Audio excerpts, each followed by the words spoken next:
भुट्टो 88 में वापस आए, उन्होंने कहा मैं जुडिशरी को रिफॉर्म करूंगी, ये मिलिट्री एस्टेब्लिशमेंट ने सारे जज लगाए हुए हैं, उन्होंने एडहॉक जज भर दिए और फिर अल जिहाद का फैसला आया कि जहां पर वैकेंसी नहीं है वहां एडहॉक जज नहीं लग सकता। आती है डिग्निटी, आती है आपके एक्शन से। अगर आप ये समझते हैं कि शॉर्ट टर्म फोर्स यूज करके ये जरूर हो सकता है कि मैं किसी को यहाँ पे बंदूक दिखा के बोलूं बोलो मैं हीरो हूं, मैं सबसे अच्छा हूं, मैं सबसे खूबसूरत हूं, बंदूक के जोर पे शायद बोल देगा, लेकिन वो जैसे ही कमरे से बाहर निकलेगा अपने सेफ्टी सिक्योरिटी जोन में जाएगा, वो मुझे गालियां देगा दिल में। वो उस वक्त भी जब मैं गन पॉइंट में हूं उस वक्त भी मुझे दिल में जगह नहीं हो सकती इस तरह। 2 पॉइंट्स और सिर्फ एडहॉक के ऊपर, उसके बाद आप ये देखिए कि एडहॉकिज्म हमेशा फायर फाइटिंग होती है, वो स्ट्रक्चरल रिफॉर्म नहीं होता, वो फॉर द टाइम बीइंग होता है। लगा दिया आपने 3 साल के लिए, मिसाल के तौर पे मैं सिर्फ 2 मिनट रिफाइंड पीटीआई करेगी।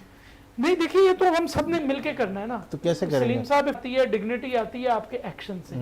अगर आप ये समझते हैं कि शॉर्ट टर्म फोर्स यूज करके ये जरूर हो सकता है कि मैं किसी को यहाँ पे बंदूक दिखा के बोलूं बोलो मैं हीरो हूं, मैं सबसे अच्छा हूं, मैं सबसे खूबसूरत हूं, बंदूक के जोर पे शायद बोल देगा, लेकिन वो जैसे ही कमरे से बाहर निकलेगा अपनी सेफ्टी सिक्योरिटी जोन में जाएगा, वो मुझे गालियां देगा दिल में। वो उस वक्त भी जब मैं गन पॉइंट में हूं उस वक्त भी मुझे दिल में जगह नहीं हो सकती इस तरह।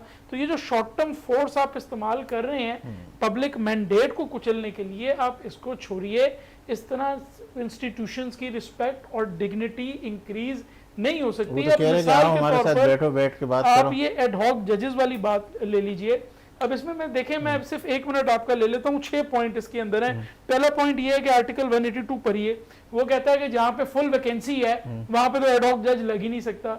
इस वक्त चीफ जस्टिस समेत 16 जज बैठे हैं, 17 पूरे हैं, तो वैकेंसी तो कोई है नहीं, क्यों लगा रहे हैं? नंबर 2, जहां आपने एडहॉक जज लगाने होते हैं वहां लगाते नहीं है, जहां नहीं लगाने होते हैं वहां लगा देते हैं। आर्टिकल 182 है क्यों?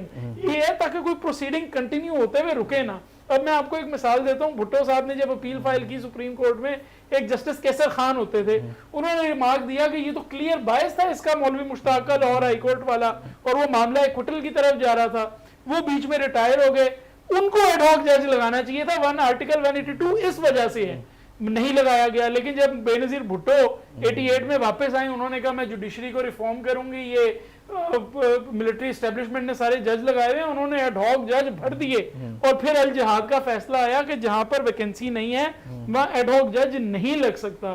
फिर आप देखिए कि अब उसी दिन सुप्रीम कोर्ट से एक ऑर्डर आया दुनिया गुल के केस पे रिलाई करते हुए, जफरुल अबर्क का केस का, उसमें उन्होंने लिखा 82% पेंडेंसी लोअर कोर्ट्स में है।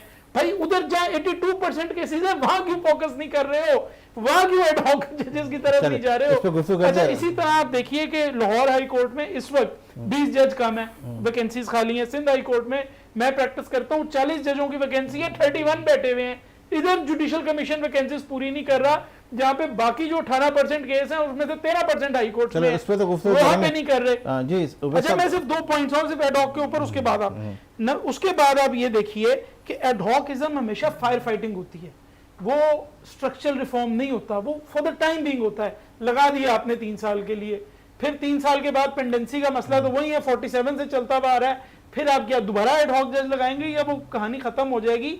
तो आप ये देखिए ये जो सारे मामलात हैं, जब तक आप आइन कानून और ये फुल कोर्ट की पॉलिटिक्स में मैनेज करने के पीछे लगे रहेंगे, ये मुल्क ने आगे नहीं जाना। आप जो पब्लिक का विल है, मैंडेट है, उसको मान लीजिए और ये अनकॉन्स्टिट्यूशनल हरकतों से इज्तनाब करिए, आप देखें कैसे स्टेबिलिटी आती है।